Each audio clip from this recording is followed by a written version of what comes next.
উজু করার তরিকা, উজুতে নিয়ত করা সুন্নাত, বিসমিল্লাহ পড়া সুন্নাত, দোনো হাতের কবজি সহ 3 বার ধোয়া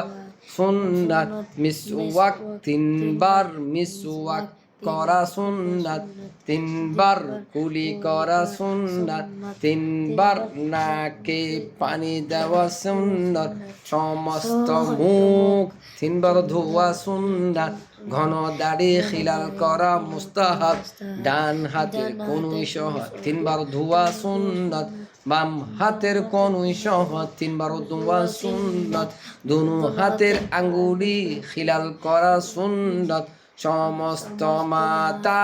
একবার মাসিহ করা সুন্নাত, কান মাসিহ করা সুন্নাত, গর্দন মাসিহ করা মুস্তাহাব, ডান পায়ের টাকনু সহ 3 বার ধোয়া সুন্নাত, বাম পায়ের টাকনু সহ 3 বার ধোয়া সুন্নাত, দুনো পায়ে আঙ্গুলি খিলাল করা সুন্নাত।